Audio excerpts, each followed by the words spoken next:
Welcome back to another episode of Current Affairs MCQs.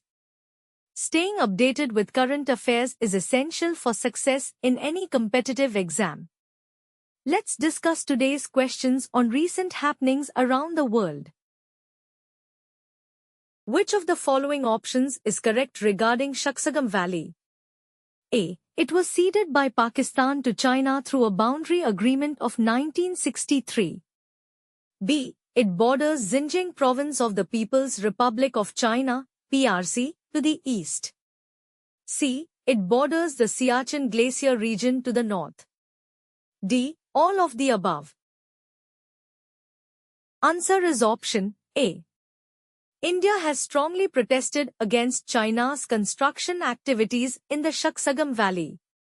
Shaksagam Valley, also known as the Trans-Karakoram Tract, is a strategically key region that lies in the Pakistan-occupied Kashmir, POK. It borders Xinjiang province of the People's Republic of China, PRC, to the north and the Siachen Glacier region to the east. It was ceded by Pakistan to China through a boundary agreement of 1963. India has never accepted this agreement and it still considers Shaksagam Valley to be its territory. Consider the following statements. 1. The Eta Aquarid meteor shower is formed when Earth passes through the orbital plane of Halley's comet. 2. The Eta Aquarids peak during early January each year. 3. The Eta Aquarids are viewable only in the northern hemisphere. How many of the statements given above are correct? A. Only 1. B. Only 2. C. All 3.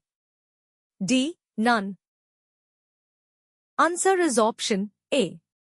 The Eta Aquarid meteor shower, which has been active since 15th April, will peak on May 5th and 6th.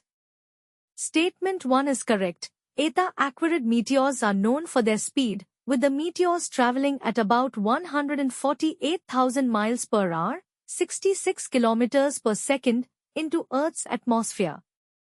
Fast meteors can leave glowing trains, incandescent bits of debris in the wake of the meteor, which last for several seconds to minutes. The Eta Aquarid meteor shower is formed when Earth passes through the orbital plane of the famous Halley's comet. Comet Halley takes about 76 years to orbit the Sun once. Statements 2 and 3 are not correct. The Eta Aquarids peak during early May each year. The Eta Aquarids are viewable in both the northern and southern hemispheres during the pre-dawn hours. Stay tuned and keep preparing. Thank you.